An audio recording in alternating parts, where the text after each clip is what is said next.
Welcome to Masters of Regeneration Radio. Conversations with humans who dare to reimagine our place on planet Earth. Earth is changing fast. Evolution happening in real time. An intimate, circular understanding of nature and living systems. We are the land. The land is us.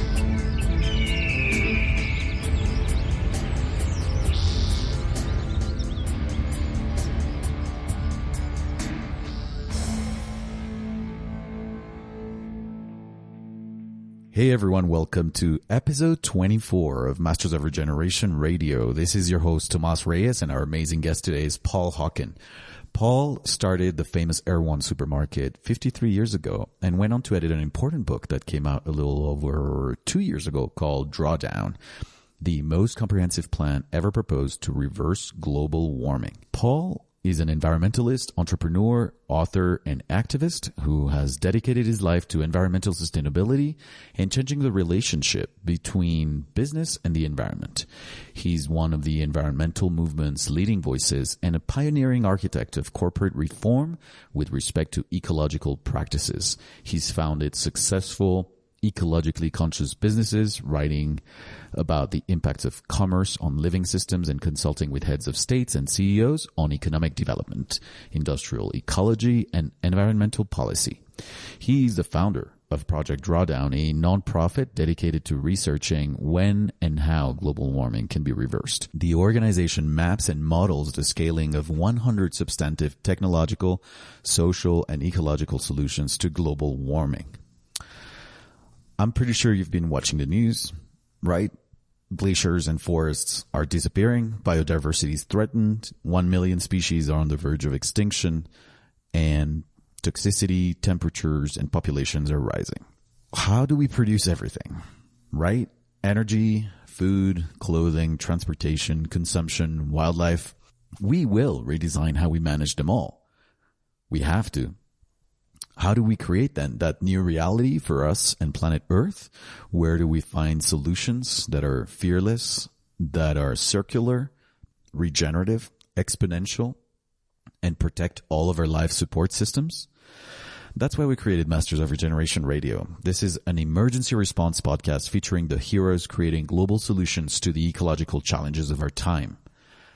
Join the conversation. Help us protect the natural world. Share the podcast with everyone you know.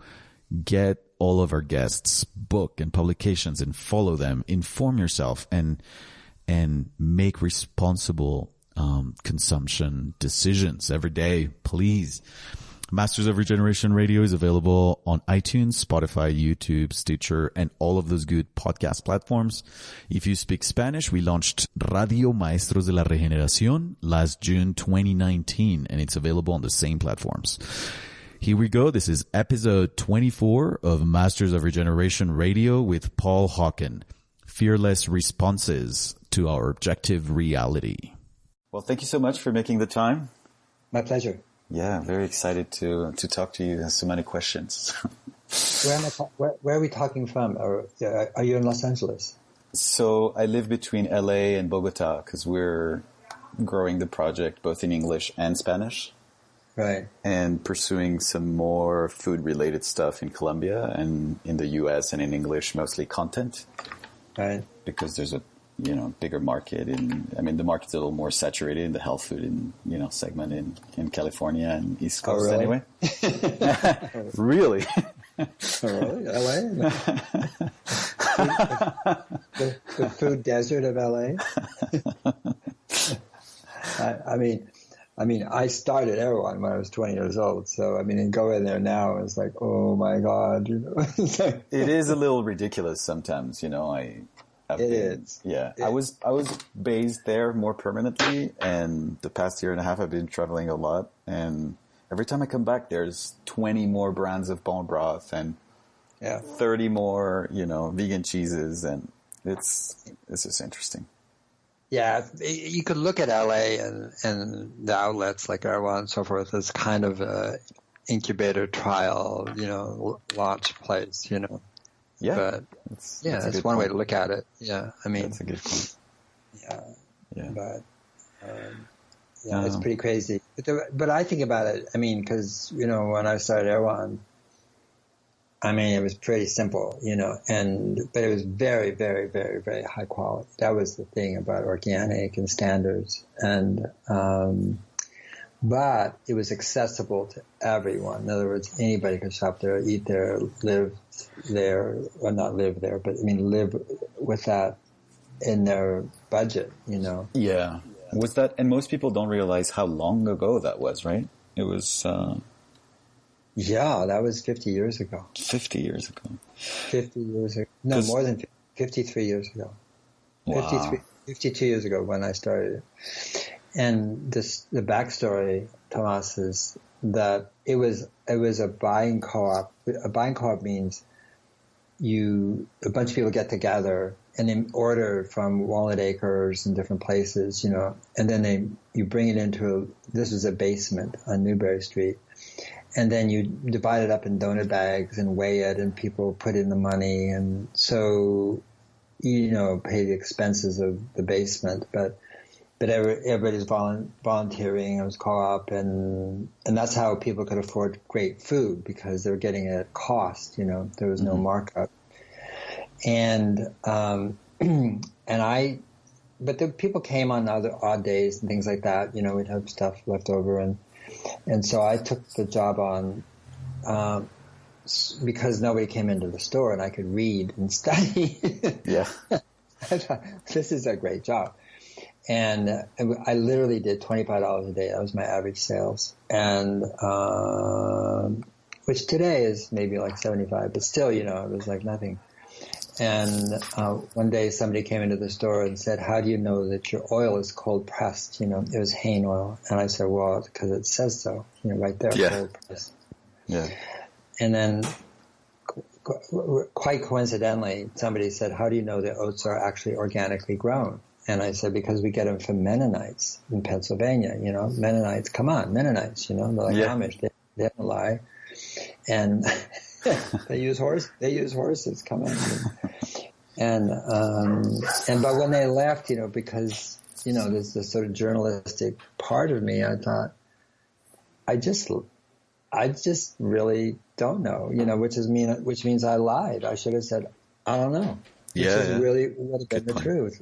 And I wrote to Hain and said, would you please, kind of validate that, to explain. And then they wrote back a letter that said, well, there isn't any more cold pressed oils, it's all cold processed and everything's solvent extracted. And cold processed means we reduce the temperature after it's extracted to 34 degrees and we filter off the stearates, which make the oil cloudy. And so it's all cold processed and blah, blah, blah. And I was so mad, Tomas. I was so angry. I just felt like not only were they lying, but I was lying, and by proxy. And then just a week later, the truck of oats came from the Mennonites, and I was loading them from the bed of the truck, didn't have a lift gate or anything. So I was like eye level with these 100-pound bags I was carrying down the stairs.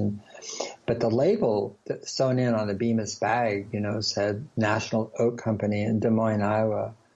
And every one, I was taking out like 6 of them. I was like, National Oat Company, National Oat Company. And so I thought, that's strange. And so I called the National Oat Company in Iowa. And they were just the nicest people you could have imagined. And asked them to describe their organic farming program. And they just didn't know what I was talking about. I mean, it was like speaking Polish, to them. They were trying to understand. I was explaining, and they finally said, we just buy oats and we roll them. What are you talking about? It's just oats. Yeah. Like, what's, I said, thank you. And then I decided to replace every single product in the store from a farmer I knew or a farmer I had visited, which is mostly the latter because I didn't know many farmers, but my grandpa was a farmer. And so I just did it one by one by one. I replaced everything. We had a cold pressed, unrefined oil instead of a solvent extracted refined oil, and just that's how Erewhon started. And I think to a certain extent, even though it's just sort of over the top in some ways, but the DNA is there in terms of quality, that's the thing. It's like, they don't really screw around like Whole Foods and stuff, cutting edges and, selling crap, they really don't. So. Yeah, the prices are a little bit out of control. It makes Whole Foods seem cheap, but, the products that you can get and the produce and everything is just gorgeous. And it's, the best stuff you can get, I guess. I have two feelings about that. Yes, they are. And at the same time, we've been in a race to the bottom in the food industry forever. Like food costs X. Well, which food costs X? Well, food is raised on food deserts. I'm not talking about the food desert and the urban thing. I'm talking about farms or deserts. They're deserts in terms of life in the soil and above the soil. And they're death, they're death. And so there's been this kind of thing was if we kill enough life, we're going to make life. I mean, that's really when you think of Monsanto, that's like, listen, if you just trust us, we'll kill all this shit.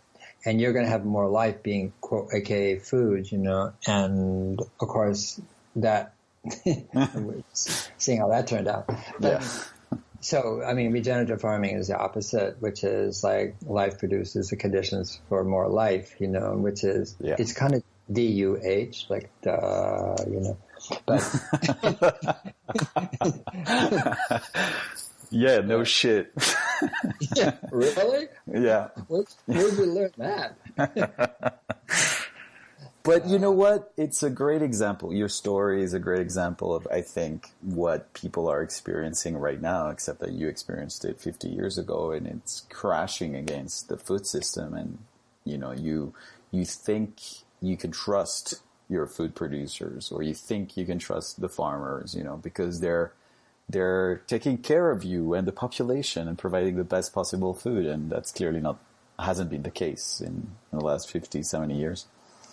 That's true, but the farmers are really in an interesting spot right now because I've listened to presentations and talked to farmers who have switched over to regenerative farming. And I'm not talking about the charismatic ones like Gabe Brown and stuff, but the ones you don't know about. Yeah. And they're as red as you red can get politically, and their stories are so interesting. And I feel like they can come out and talk about it once they've found a way through to a farming system that actually makes sense, that is profitable, that isn't killing them and their children, that isn't turning the soil to dirt, that actually they can actually feel it re-emerging, their farm, re-emerging in terms of its health, its vitality. And their stories, they're so interesting and how they got to where they are today, and they do feel like they kind of get the short end of the stick in terms of being blamed for the modern agricultural system. And I don't think that's a good idea to do that, personally, to blame farmers, but nevertheless, corporate farmers, that's a different thing. Yeah, of course. Yeah, but it's really beautiful, their stories, and, they grew up into this system, their fathers probably started it, and now they could be fourth or fifth generation farmers, but they grew up as teenagers into modern agriculture, and they went to, basically ag schools, and they learned how to be a good agronomist, and it's like modern allopathic medicine. If you go straight through it, you don't learn anything about integrative medicine at all, Oh, of course, yeah. Yeah, they're both, both conventional medicine and conventional food production are both symptoms of our developments in the 20th century, right? How we sort of like shifted objectives, from protecting life and everything that supports life to economic growth and just making more and more money and making processes more efficient. I love the stories in Dan Barber's The Third Plate. I don't know if you've read it. He tells stories about different farmers and how there were moments where they, pesticides and fertilizers came in and they were like, oh my God, this is amazing. We can make so much money. That's exactly what happened. Yeah. When I started with Carl Garrett, who's Arkansas, and started growing short grain, medium grain rice for us in Arkansas organically, and it was a conversion. He had to convert, and I had to actually write letters of credit guaranteeing the crop. In other words, and so that if the crop failed, we had to pay for it anyway. And but it's so interesting. He was saying that after the war, what happened was that in came the county agents and the salespeople, and basically they did have fertilizers and a pest control message, pesticides and nematodes and herbicides and so on, and yields did go up. There's no question about it. Yields went up. It's not the soils weren't that great anyway, so that's another issue, but. Because the way they've been farmed prior, just plowing will do, turn soil to dirt. But what happened is they got more. And so what happened is the land was more valuable. In other words, if you can produce more dollars per acre, well, an acre is worth more money. So what happened is that as farms turned over for whatever reason, they turned over at the new price, like real estate. Well, that's what real estate costs today, Yeah. And that's what farms cost per acre because it penciled out. Well, the thing is that you couldn't go back then. You couldn't go back to traditional ways of farming because there was lower yield. And that was the big argument against organic farming for quite a while, which is, but, you can't produce enough food, you'll starve the world. But it was, organic farming then was seen as sort of regressive, which is you don't use fertilizers, you don't use pesticides, and good luck. And as opposed to creating a farm which was very, very healthy, and had beneficial insects and all that sort of stuff. And so in a way, it got priced in, if you know what I mean. In commercial industrial ag got priced in, and so somebody wanting to start as a farmer had its came in on that level, and if they couldn't support, if the profits from their crop, whatever it is, oats, wheat, corn, rice, soy, whatever, didn't support the mortgage, the value of the land, equipment, and so forth, they go out of business. And so they really felt like they had no choice except to keep going to the next thing that would increase their yields, and that was the big argument for GMOs, which is like, less tractor time, GMOs, lay it down, boom, the crops are resistant to it. No weeds, no competition, and higher yields. Well, it didn't actually come out that way. It did come out that way for quite a while in terms of diesel fuel and stuff like that, but not really on yields. And of course, they're just in a new gerbil wheel with GMOs, and trying to desperately get yields and commodity prices up so that they could basically be profitable. And so I think the average farmer, it's less than $40 an acre profit. And I mean, and many are at 10, 15, right there at the edge, and so one bad year, one big unseasonable hailstorm, one flood, one, dry year and so forth, and they go under, bankrupt, but they go way under financially, have to borrow money. And lots of these farmers are carrying big debt loads, Yeah, for sure. Are monocrops, did monocrops become dominant around the same time, or is that an older thing? Well, there was always a big demand for corn and soy after the war, because,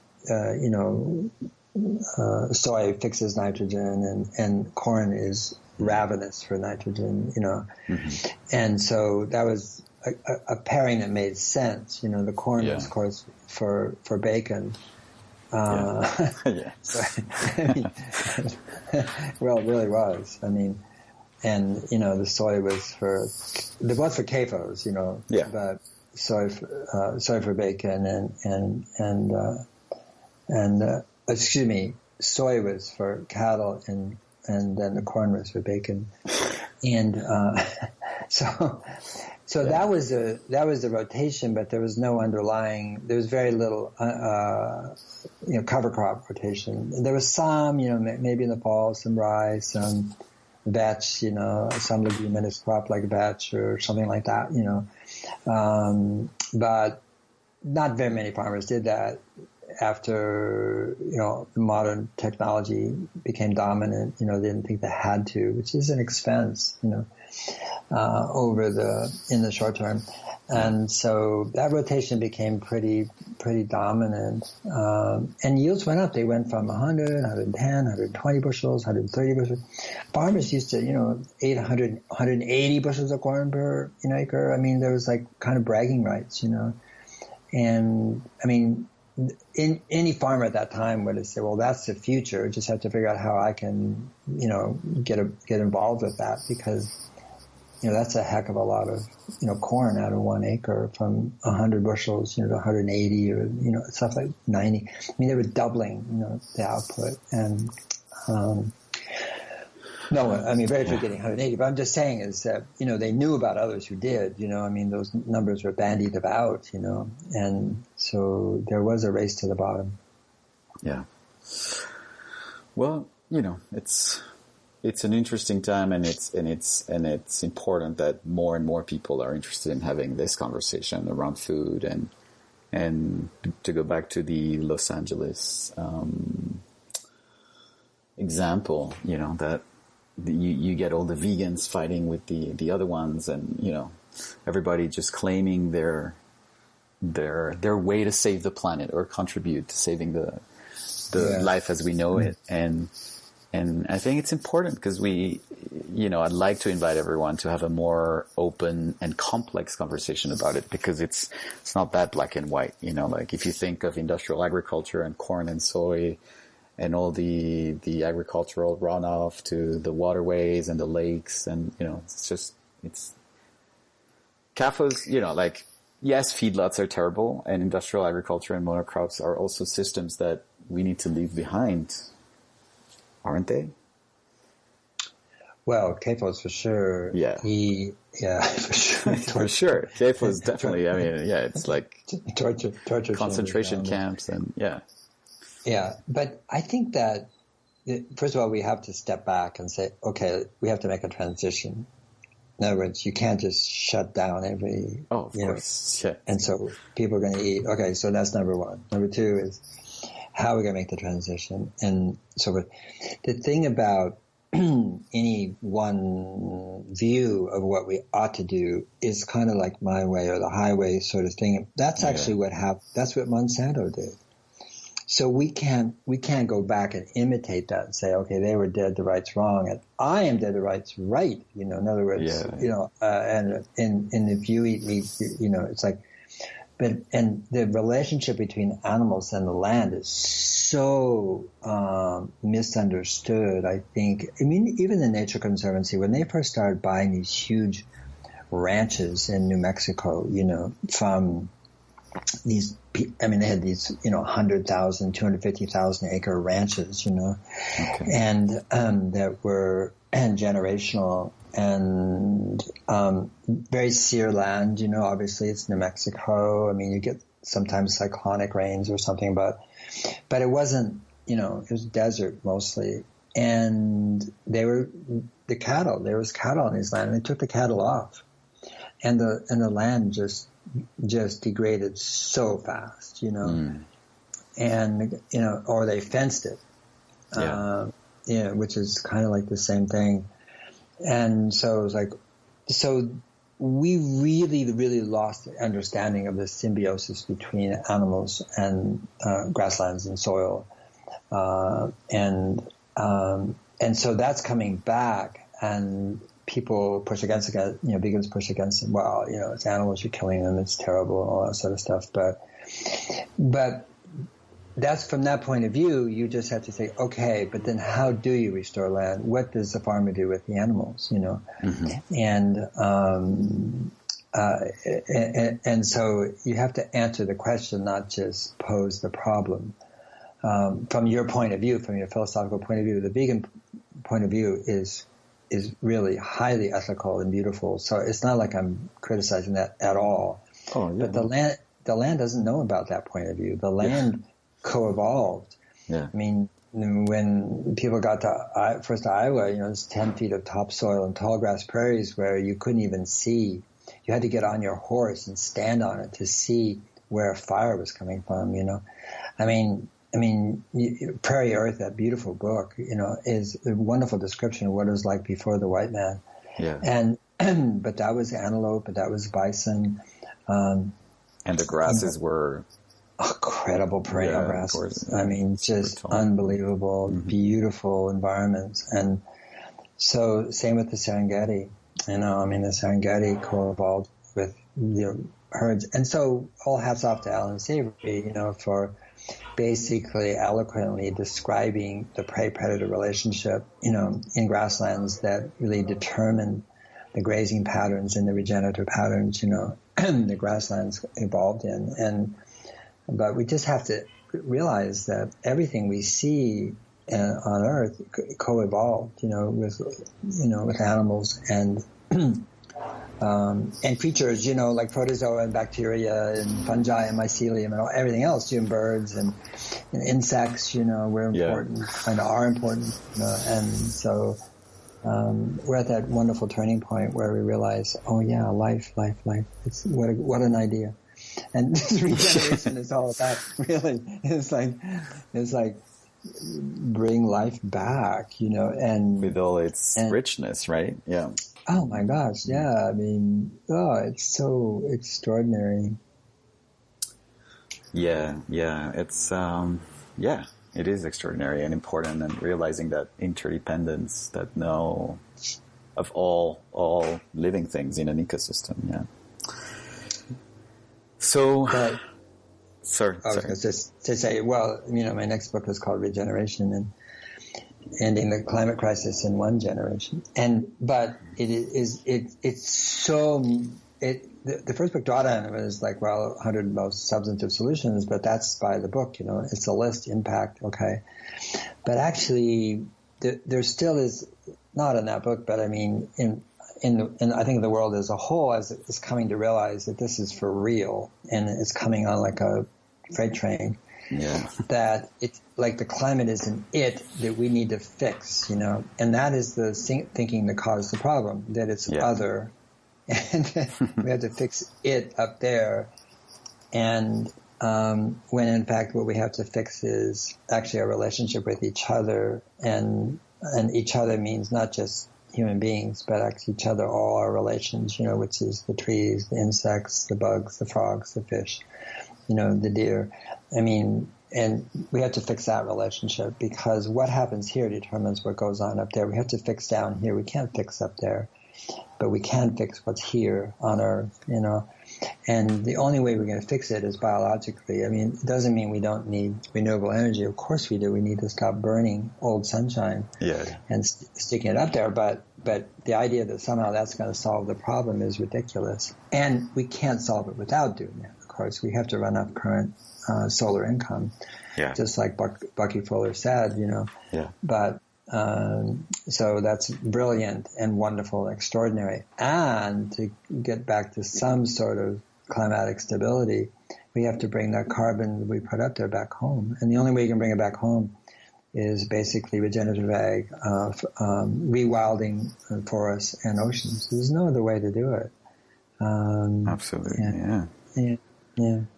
So how do you see, and thanks for mentioning your book. I was just going to ask you, like, when is it coming out and what it was about, but you already shared that. But when is it coming out?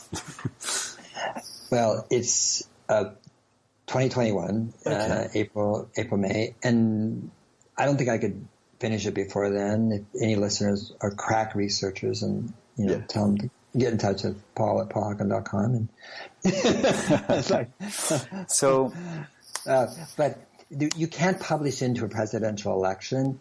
If you're an author that generally has good sales, and I'm one of those, and so, I mean, Drawdown was a, New York Times bestseller. It sold more books in the last printing than it did 2.5 years ago. So it's actually still going up in sales.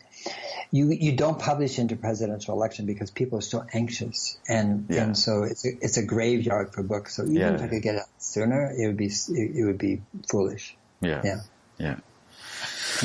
So I constantly ask myself this. I was talking about it with Daniel Pauly. We did an interview about fish stocks and all that, and he was saying that we can educate people. Yes, we can,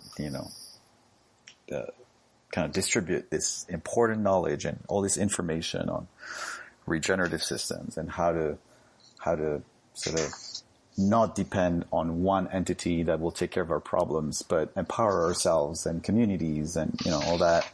And at the same time, we were talking about how we need policy, we need norms, we need rules, or we need, that. And he was just giving as an example how we stopped smoking in public spaces. It was not because we convinced people that it was bad for them and for the environment, but because it just became prohibited. We need everything, so it's yes. There's no either or. I think I agree. What I would say is that we don't want to wait for experts or for national governments to get woke. Because that's ridiculous. That's like looking for love in the wrong places. Governments follow. They do not lead. It's very, very rare. Some of the Northern European governments really do.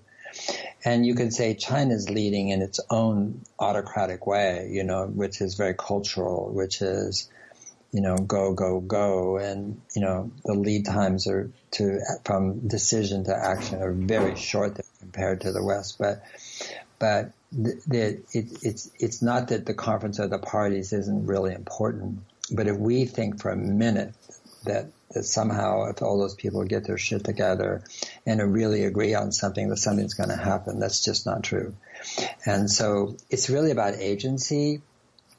And I think that's what he's referring to. And agency has to come from all levels, from the individual, from the neighborhood, from the community, from, cities, co-ops, from, city councils, from schools, from, counties, from states, from provinces, from countries, from farmers, from foresters, from, the ocean, people, the sea people.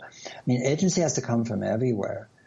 And as opposed to thinking, if this doesn't happen, it's not going to happen. We can't think that way. Yeah. We have to do what we can do and vote and inform and influence and lead. And as I say, governments follow. They're chicken. They're not brave people. Yeah. And they have short terms, they're there and they're gone, unless they're dictators, which is the opposite problem. So, Yeah. So let's talk a little bit about Drawdown. It's a very comprehensive list of solutions to global warming, to how we can reverse, or at least, and when. Is this research that you do at Drawdown with everybody that's involved directed to businesses and corporations and governments, or everybody, just like people like me, or, to be informed? My question goes to what can we do as consumers, as individuals? There's 4 billion of us almost living in cities and consuming every day. Right. And well, this is a very, very good question. Actually, the next book is intended it's a whole sector called social, which is a really, really interesting series of pieces about what we can do. My wife said to me, the next week said, I want to know what I can do, I actually deliberately designed Drawdown not to tell people what to do. Okay. I mean, that was deliberate. That was intentional. And there was principles behind Drawdown, which is that I felt that the conversation had become almost entirely about problems, and how bad they were getting and how soon and then on the other side, on the solution side, it was more or less what we were hearing from like Al Gore, for example, which is solar, wind, and more recently EVs, that somehow that if we really took care of our energy thing, that we get a hall pass, to the 22nd century and everything would be cool. and that's just not true, and those, again, what I said earlier, those are crucial solutions, no question about it. And so I felt like on one hand, there was a lot of hand-wringing and chicken little stuff, which is good science, by the way. I agree with it. But we're getting stuck there. And there was this kind of thing, everybody's telling other people, what we need to do and all that sort of stuff. And I wanted to go about it differently, and create spaciousness for the reader, to make up their own mind. Mm-hmm. And so it was an attempt, if you will, to broaden the conversation for people, to go to places where I guess climate books had not been going. I mean, at all. And because basically most of them were scaring the pee out of people, mm-hmm. And that's fine, So here's what I did with Drawdown, and I never wrote this down. I never even put it down for the staff or the researchers. I wrote actually 2/3 of it and edited everything and found every photograph and all the different essays, I got those and so forth. So I more or less created the book. I made myself editor so that it didn't sound like I'm just sounding. Because I wanted to emphasize that it was a collaborative, of 200 people, and it really was. I mean, the research was amazing. Chad Frischman did an amazing job, and Crystal Chazelle did that too in terms of gathering the researchers and working with them. So it was, we had 22 countries and 60 researchers in every continent. So we really wanted to be a we talking to we, not a me talking to they. Mm-hmm. And so, but here's some of the principles where first, the title and subtitle should contain the problem and the solution. In other words, it had to move to possibility, not the probability of what's going to go wrong and so forth. And it had to be, as I said, not a download, not a sage on stage, but a collaboration. And then, interestingly, in this book, Drawdown but not Regeneration, is different. There was no advocacy statements. You won't find an ought, a should, need to, must in there, because they can provoke guilt, and that's been used too much and so forth. And we never use fear, threat, or doom as a means to motivate, because it doesn't really work anyway. Yeah. So, and others people do it really well, like Bill McKibben and Johnson. So we never blamed or shamed or demonized any institution or people or, nothing. We didn't make other people or institutions wrong. And the other thing, on the other side, we never said that, if you read my opening essay, that we're right. We never said that we're right. We just said we hope this is approximately right. Okay, so very, very important. Yeah. And we never use division or othering language or, the war metaphors of fighting, tackling, combating, all that. Yeah, that's wonderful. Yeah, and then try to make I'm a photographer, so I try to make the book beautiful. Not too beautiful. I don't want to be a coffee table book, but in other words, where it enticed you to read about a solution or look at it or go through it and so forth. Yeah. But beautiful is great, but it had to be science-based, grounded, factual, and very conservative analytic methodology from impeccable sources. There was no blue sky suppositions. If we do this will happen. Yeah. And then to tell stories about solutions. The first solar panel, 1884, New York City, 2 years after the first coal-fired plant. I mean, these are stories that give it spaciousness around it so people can, wrap their minds around narratives as opposed to imperatives. And there's a real difference between an imperative and narrative. You should do this, This is fascinating. LEDs go back to 1870. They do? Yeah. When did they discover they made light? Okay, 1960. Who did it? They got the Nobel Prize, and then have fresh, diverse voices, like Michael Pollan and Andrea Wolf and Janine Benyus and Pope Francis and so forth, Bren Smith, others, So, that was really Drawdown. And the thing is about the methodology is that every solution had to have a bevy of peer-reviewed science, not just one paper. And to determine the impact. And we always chose the median or low median if there was a divergence in the studies, which there very much is in terms of biochar, regenerative agriculture. It's all over the map. And so, and there had to be robust economic data because we did cost as well. And so if it wasn't studied by the IEA and the World Bank and IPCC and Bloomberg Energy, if there wasn't robust data, we couldn't do it either. So that's what the numbers are. And so by being conservative, then my strategy was to have not to be criticized for what they say in England, egging the pudding. In other words, by amping up or hyping up or exaggerating or projecting out, this is going to save the world sort of stuff. And we didn't get one scientific gotcha and on the numbers, in which and we did get criticism from people who say it's better than that, which is exactly what we wanted. People to say, no, it's better than this. We can do better. Yep, we agree. But it was not about opinion. There was no opinion. So we did nuclear. I can't think of one person on our staff or researchers, who thinks nuclear is a very smart way to boil water, but it's here. It's 11% of world electricity, and there's new, walk-away reactors being invented, and there's all sorts of thorium reactors, and there's just stuff going on.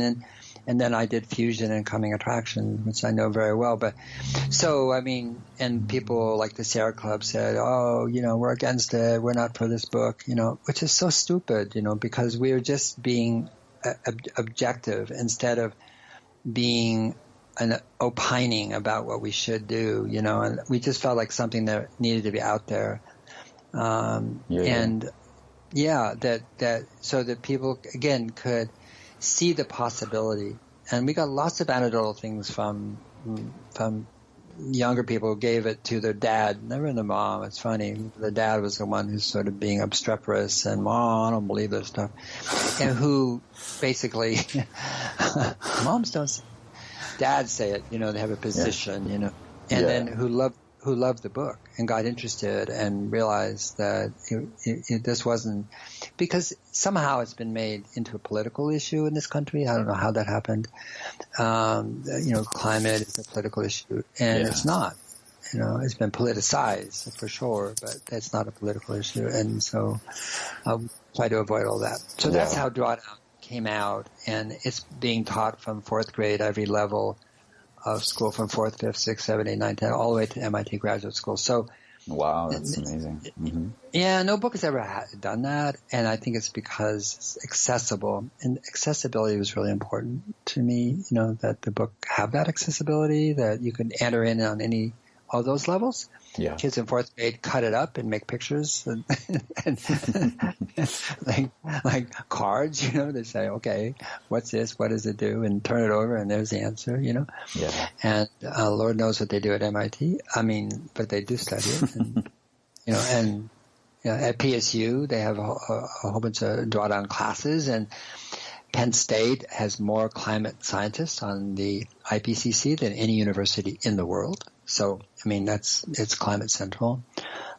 People they think of their football team, but they are amazing. Michael Mann's there, of course, but many, many, many other scientists are there at Penn State, and it's in 14 languages. And, and heads of state refer to one head of state even wanted to write an introduction to it. And I said, no, I didn't want to be political, a right or left, or whatever. I don't want to get involved in the polemics at all, you know.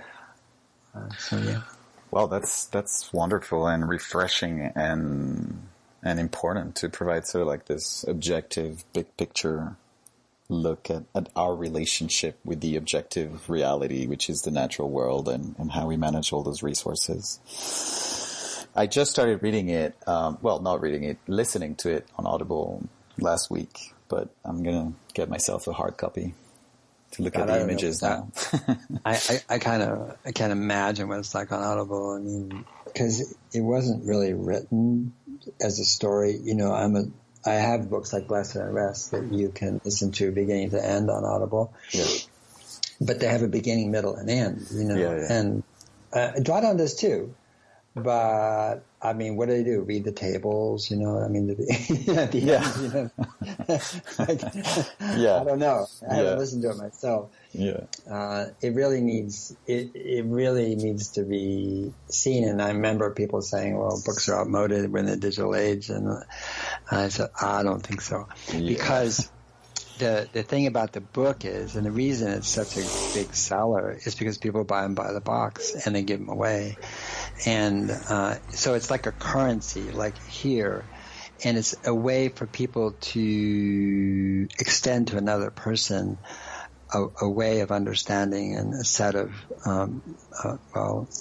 principles about where we are and who we are and what we need to do that didn't exist prior to that. And so, you know, mostly climate books don't sell. They get reviewed by the New York Times, and they don't because, I mean, who wants to read Uninhabitable Earth, at bedtime on the, it's hard, to go to sleep that way. So, I mean, David Wells Wallace's book is brilliant. So it is really brilliant. It's wonderful. But I mean, then what, and it's funny because he's much more positive in his interviews and the book,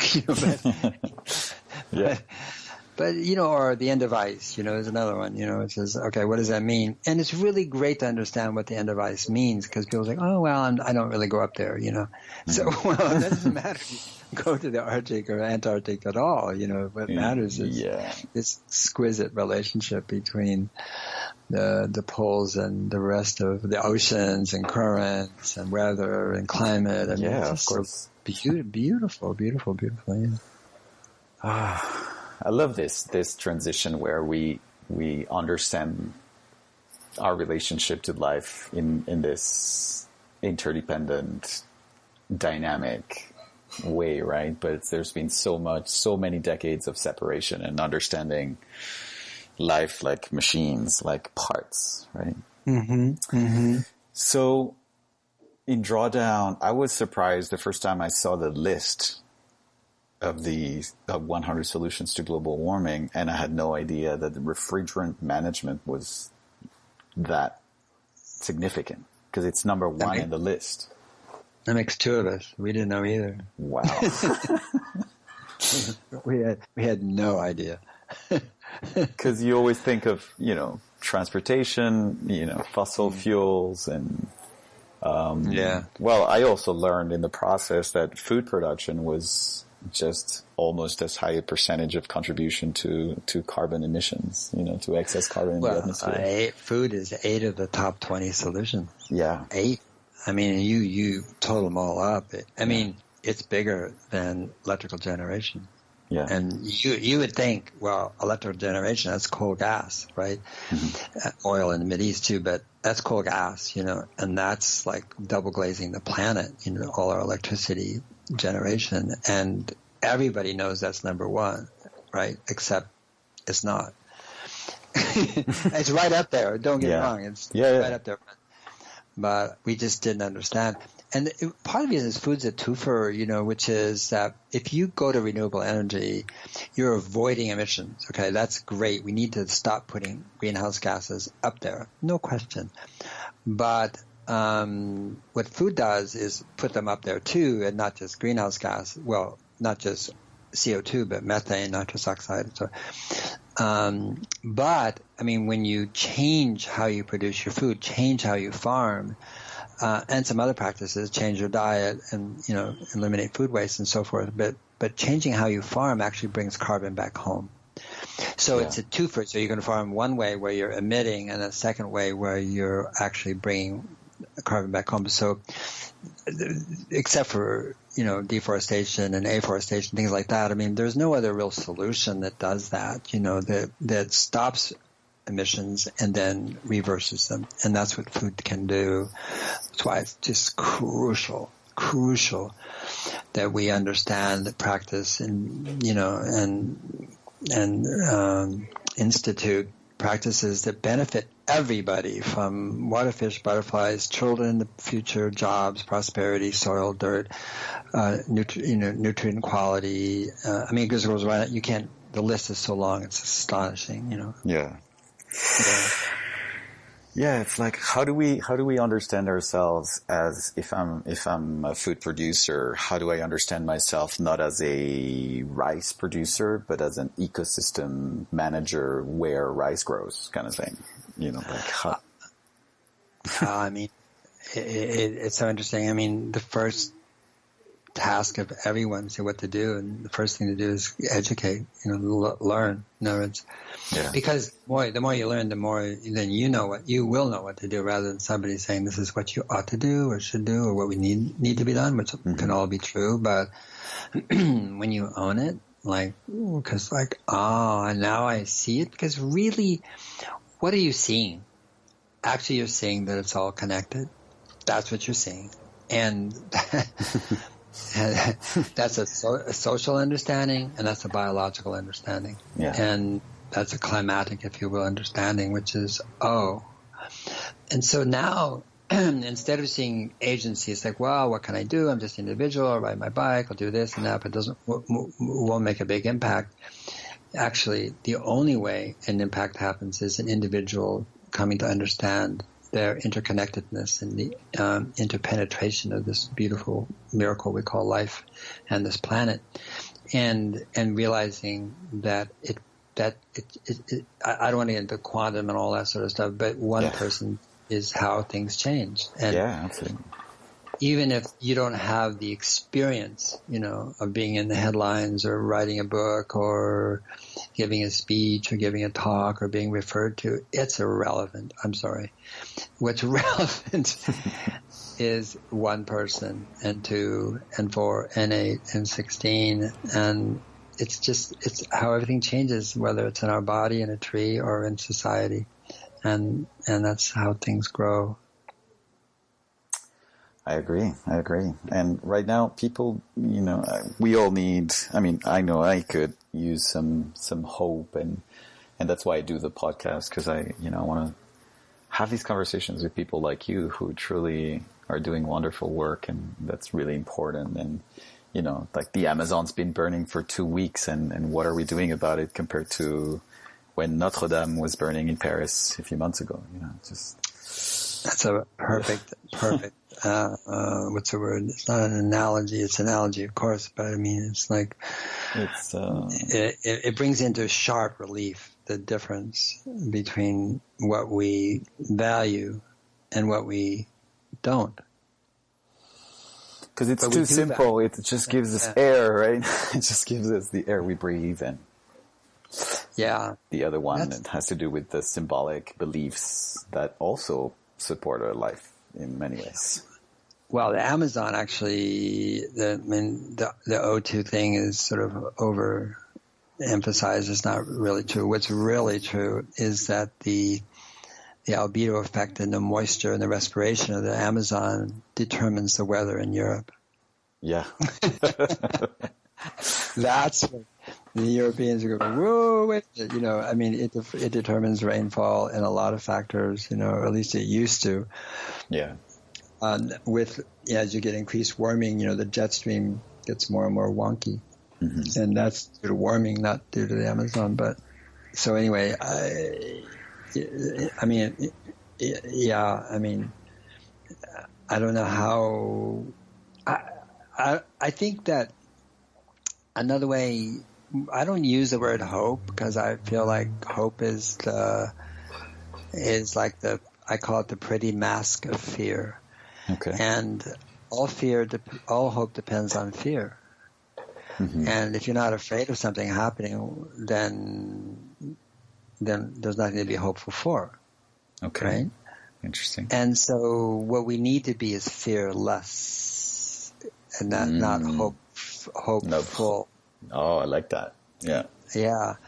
So, and fearless in our lives, and speaking truth to power, and actions in dedicating ourselves to a life that doesn't make sense in a conventional way, you know.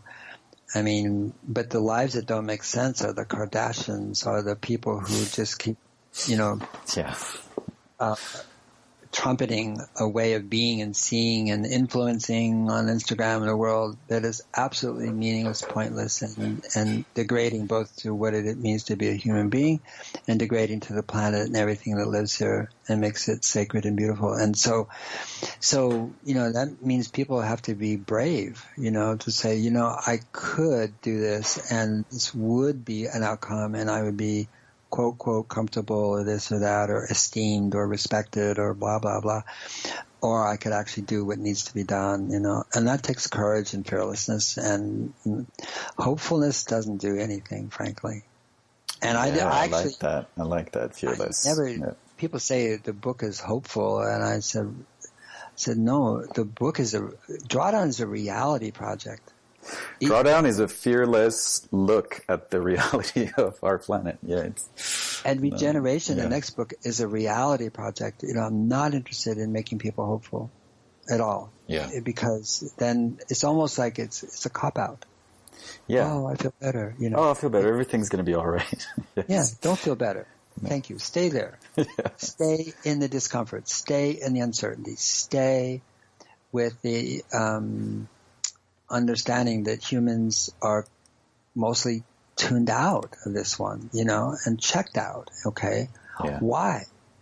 What have we done? Why is 99% of humanity basically not engaged, you know? And human beings are so intelligent.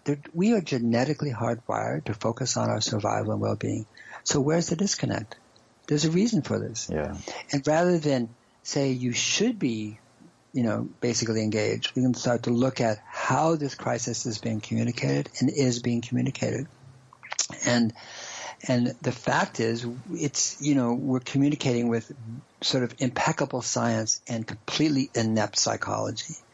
And both are true at the same time, you know. And it's as if, you know, Thomas, it's like, let's say you walk into a doctor's office and you have an annual checkup. I haven't had one in 10 years, but, you know, you should have one every year. Okay. Yeah. And you had one in a while. You learn you have a life-threatening disease. Yeah. And the doctor describes the pathology of what you have in exquisite detail and probably how long it will take, how long you'll survive before you die. And then the doctor gives you an invoice and moves on to the next patient. Yeah. That's what we're doing. Yeah. And you go, well, what do I do? He's gone. He's in the next room with the next patient describing their life-threatening disease. So the idea that diagnosis is prognosis is not true. Diagnosis is not prognosis, no matter how detailed and accurate it may be from science. It's, you know, and so effective communication always needs to present problems in the context of solutions. Always. Yeah. Then human beings light up and they get interested. And we have to understand, you know, that instead of berating the world about future existential threat, we have to actually compassionately see that these solutions address current human needs. And that's what they do. And our needs are what? Food security and health and education and safety and, you know, homes that make sense and, you know, cities that make sense where 500 million people, you know, half the world lives and more than half, you know. Yeah. And that when people understand that solving the climate crisis meets people's needs, then it'll happen. If they see that it doesn't meet their current needs, it will be ignored, and it's being ignored. And that's why we are at the situation we are in now instead of 20, 30 years ago where we might have had more engagement, you know?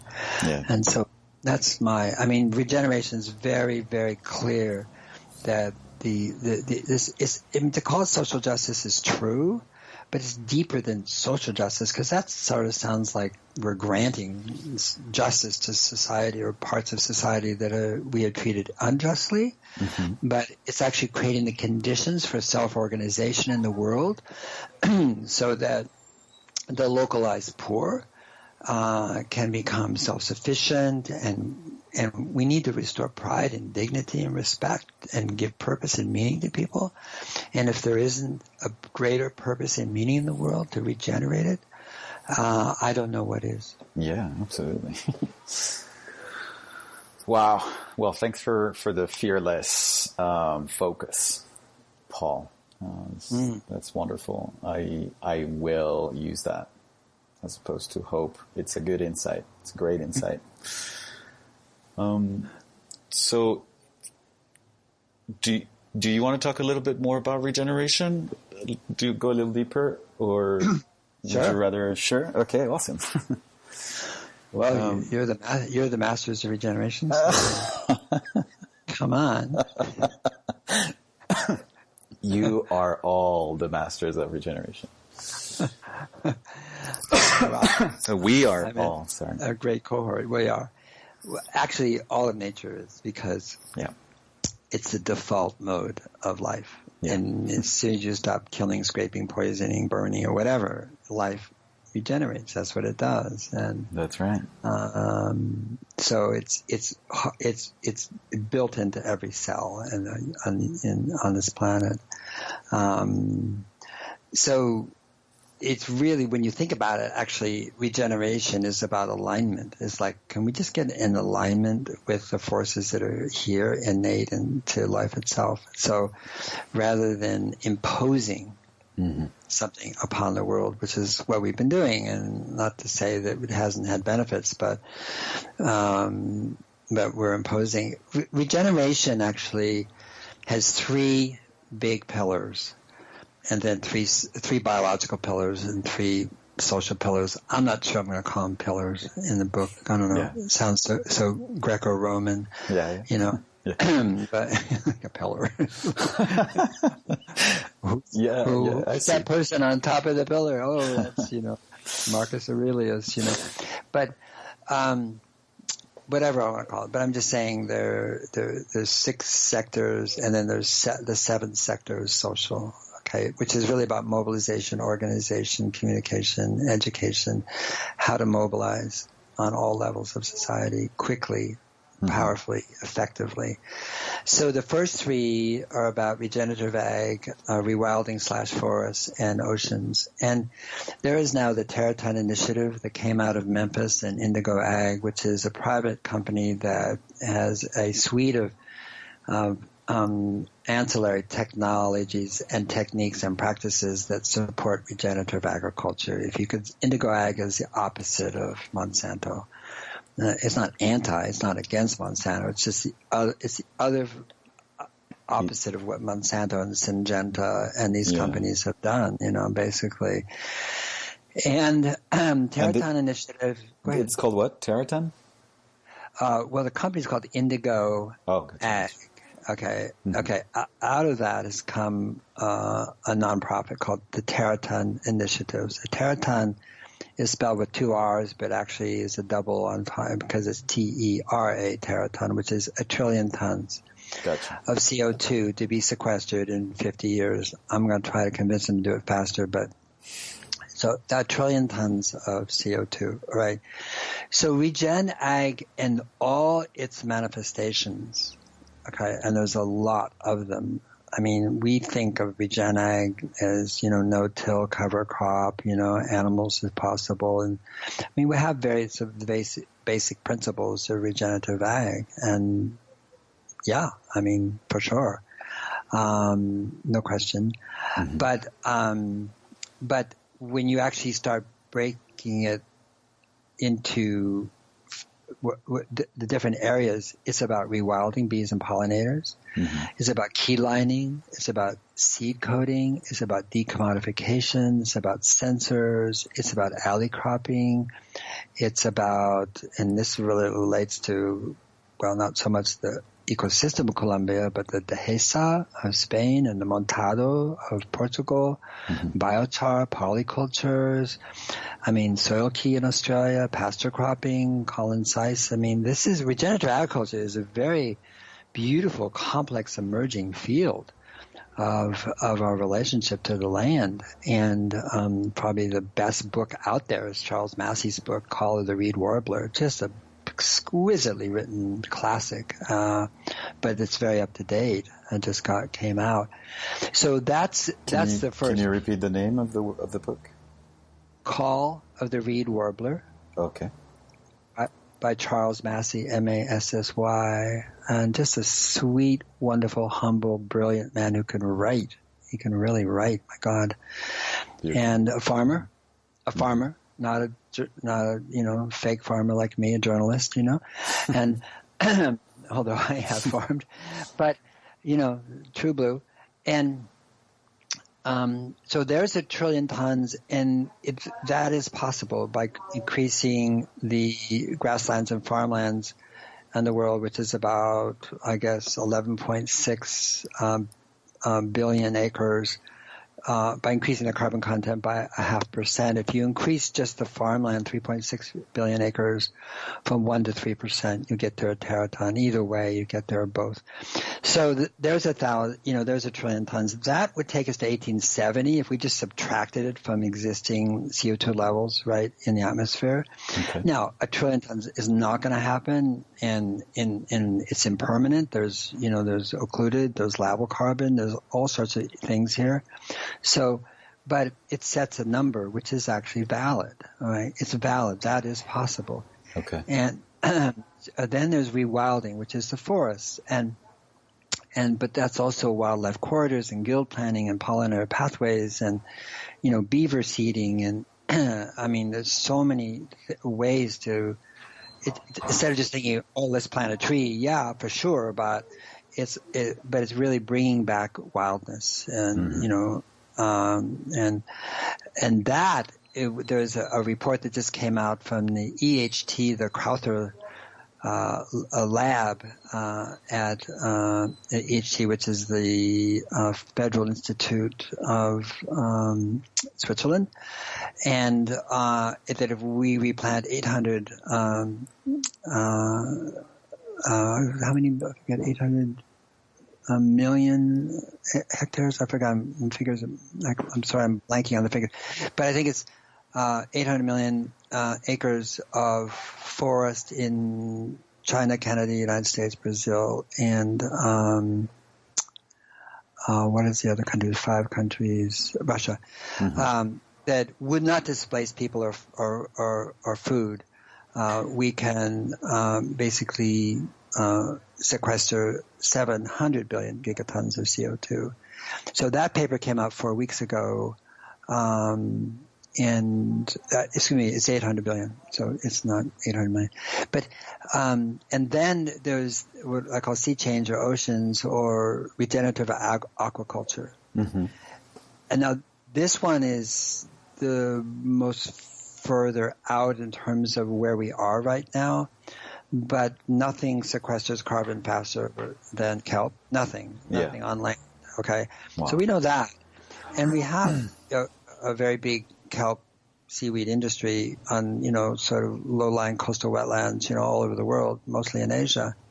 But what we do know is if we go out to sea and we create sort of aquaculture, that from a recent paper in Nature Geoscience, they discovered that kelp, when it breaks away from a rock, or it has to hold on to something, and it will float for 5,000-6,000 kilometers, and then it just sinks. It breaks down and gets waterlogged, and then sinks to the bottom, 10,000 feet or meters below, and stays there for centuries upon centuries upon centuries. So it's another form of carbon sequestration. So oceans is really about creating things for the kelp to hold on to in deeper water, and then actually just cutting it loose. It's like the only crop you harvest by letting it go. you can bring it in to make biofuels or fertilizer. You can do both. I mean, I'm not saying you can only do that, but you can basically just grow and cut and grow and cut and grow and cut endlessly. No fertilizer is required. And you de-acidify the ocean. All these kelp growing frames, if you call them, which the Climate Foundation talks about, then bring about, feeder fish and forage fish, and, they bring back the fisheries, and the whale sharks and the whole trophic cascade. And that's 1 trillion tons. So if you add up the 1 trillion tons of regen, the 700 billion gigatons of rewilding, the 1 trillion tons, again, the teraton in oceans, that's 2.7. That's Mars, okay? There's no CO2 in the atmosphere left. So what it does, with the purpose of this, is to give people a sense of scope, a breadth of possibility. Okay. In terms of sequestration. I'm not saying we can do that, we will do it. It's the question, what can we do in the next 10 years, and then the next 5 years after that, and the 5 years after that, and the 5 years after that. So ending the climate crisis, which is really, in one generation, is really about sort of bending the arc of where we're going. And by bending it, it actually extends the road out. In other words, we see further out in terms of possibility, as opposed to 2030, which is beyond which, if we're doing this and not that, then we're screwed. And that's kind of what the IPCC is, not kind of, it's exactly what the IPCC is saying. And that's like a death sentence, saying, and so rather than a death sentence, I'm trying to create a life science. And then I do talk about human habitat, food, and energy, and how to create more innovative ways besides the ones that are in drawdown to basically avoid emissions. But they're very much about, on the habitat thing, about creating cities like forests, that actually are carbon sinks instead of carbon sources. Yeah. And timber cities and vertical forests, the stuff that Stefano Boeri does, not just green roofs, but retro suburbia, David Holmgren's work, and Sendero Verde in New York and Harlem, this new green low-income housing center, which is brilliant, that Jonathan Rose is doing, and super blocks in Barcelona. We just get rid of the cars altogether, and I mean, it goes on and on and on, Beautiful. And so you're seeing cities, the possibilities, and again, it takes time for cities to turn over and change, but you got to plant the seeds now, and I could go on, but I mean, so regeneration is about possibility.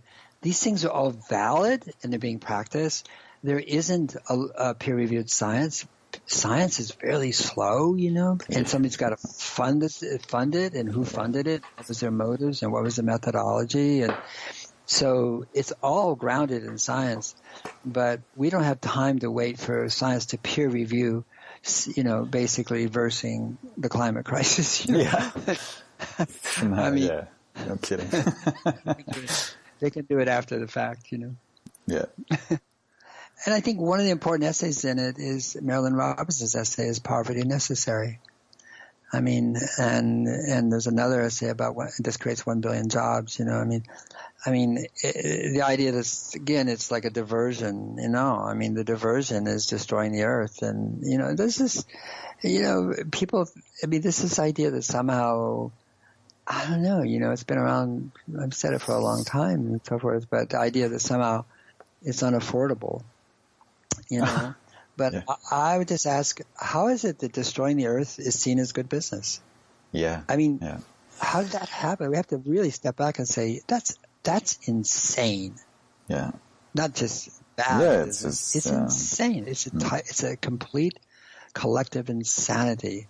The only good business is to restore this place on earth, and the people and children and water and land and, I mean, that's good business, So, yeah. Absolutely. I ask myself that question probably daily, is how do we get that point across? How do you get to millions of people to understand that all those distractions and all these irrelevant things are really chipping away at the possibility of participating in this regeneration, in this protecting what gives us life, essentially.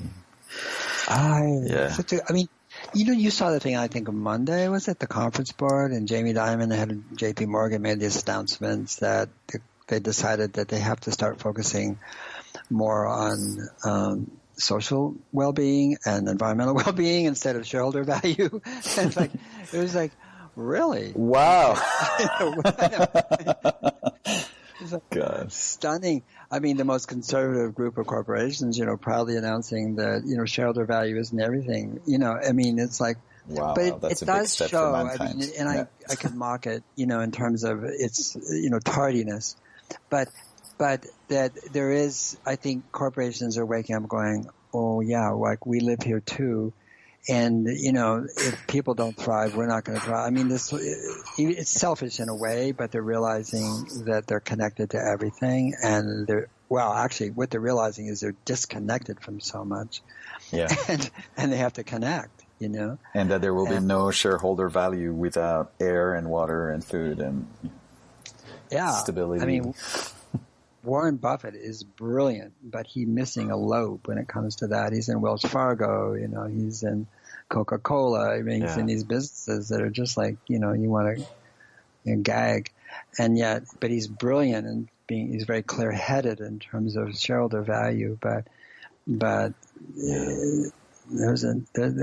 everyone's heading down in the corporate world down a cul-de-sac, and some beginning to see it. It dead ends, Yeah. It just is a dead end. Yeah. Well, like you said earlier, we're a really smart animal, and where we put our focus, we just go get that, goal. And the goal used to be maximizing shareholder value, and hopefully, goal is capital. Goal is money. Hopefully more and more people understand that we need to, the goal is changing, and it'll happen faster and faster and faster. We have to understand that the problem with America is that it achieved its goal. Yeah, totally. It's just it was the wrong goal. Yeah. Money. Yeah. They had more money. Even Paul Pullman, I was at a thing in Marlborough House and presenting Drawdown to the Commonwealth of Nations, and he spoke, after lunch and said, the problem with the world is it's too much money. Mm-hmm. It's true. It's true. Yeah. There's too much money. And what does capital do? It tries to grow. Well, how does it grow? Well, any way it can. Yeah. And, and including speculating on real estate endlessly so that nobody can afford to buy or rent a house. This we have here in California, which is like, that was smart. I mean, you have these huge buses from all over the Bay Area, gray with, blacked out windows, or, you can't see through them, full of people from Facebook and Google and all that sort of stuff being bussed all over the Bay Area because they can't afford to live where they work, near their work. But you asked earlier about, like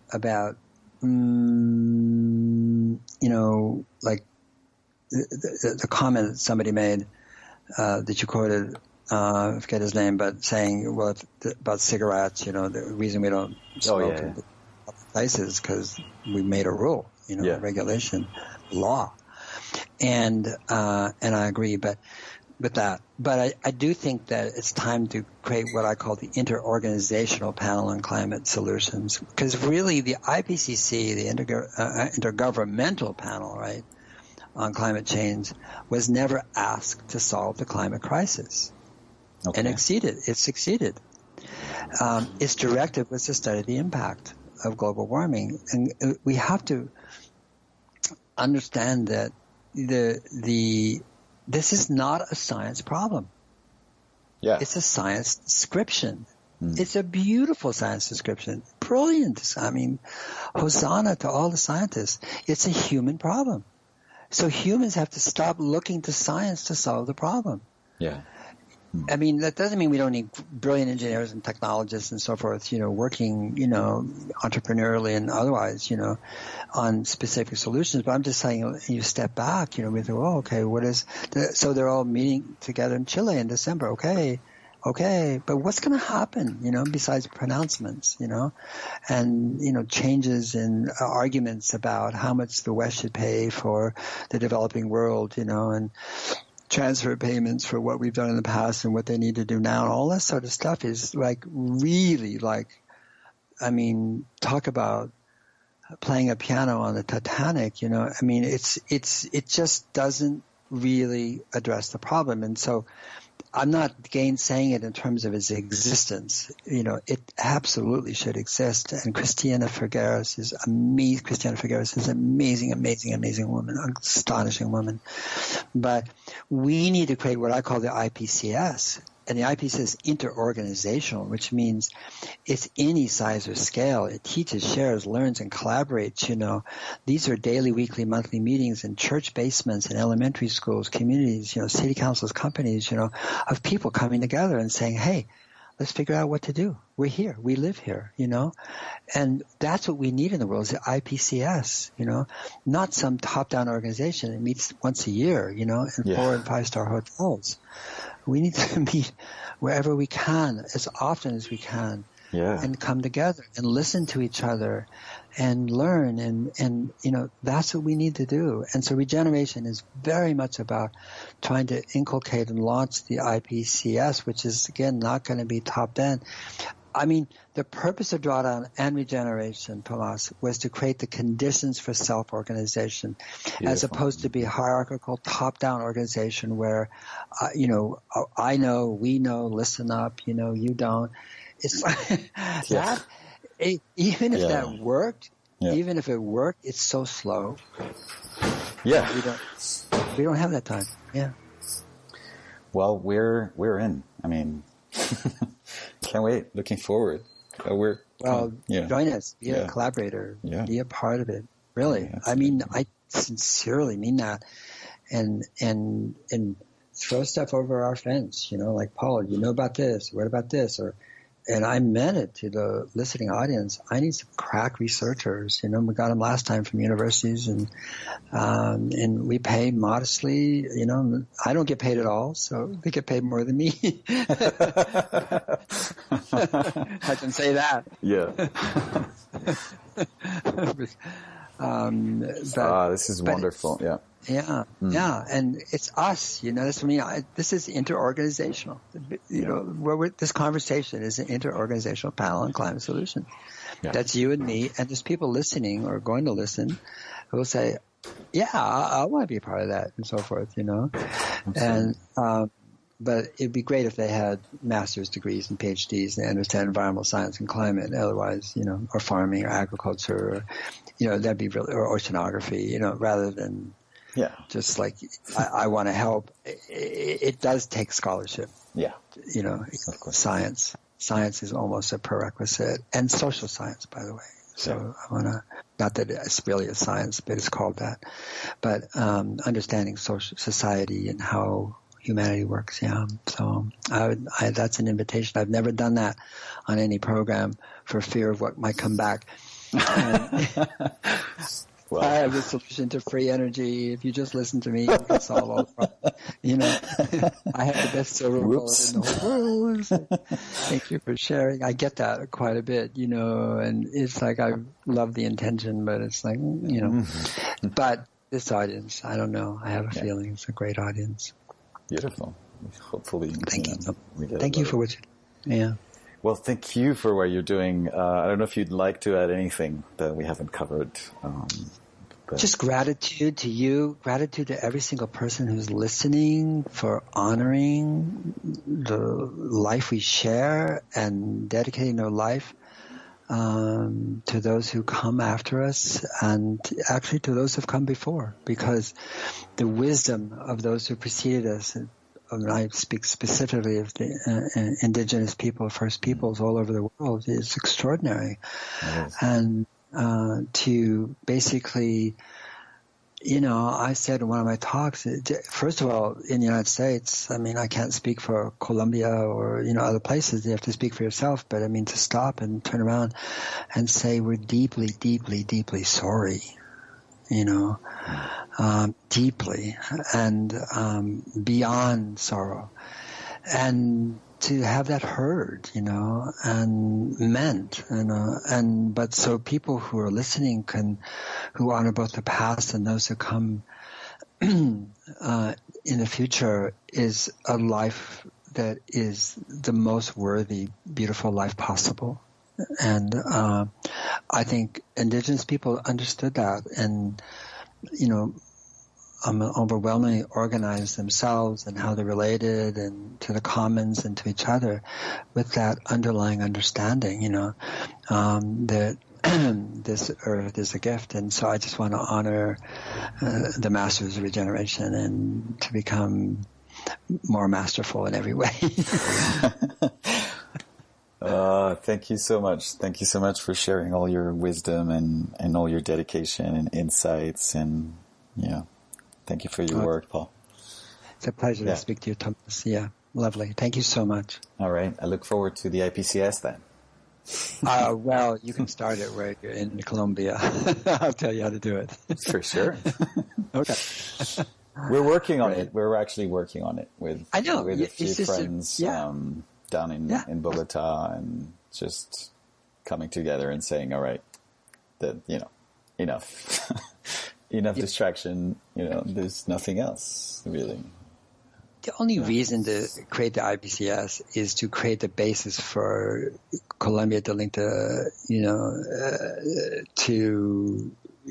Peru, to link to Chile, to link to Botswana, to link to Belgium. Yeah. So that people who are doing this all over the world can link and connect in whatever way makes sense to them. I mean, maybe Nova Scotia has more to do with Vancouver, British Columbia than Botswana. But the point being is that, to create the basis for linking and connecting on this issue that's different than which comes from a top-down organization, IPCC, and we learn faster in groups than we do as individuals. And so this is about the learning rate. And the learning rate has to be increased substantially. And what you're doing in Bogota is regenerative and generative. You're generating that energy to people. And so what can happen with the intergovernmental interorganizational panel on climate solutions as opposed to the IPCC is that the learning rate is disseminated worldwide, and the solutions are really middle out. They're not top down. They're not bottom up. It's middle out. That's how it's going to happen, because the middle is 99% of the world. Yeah. And that's us, So anyway, again, I just want to thank you. Thank you so much, Paul. Okay, take care. You too. Okay, bye. Bye-bye.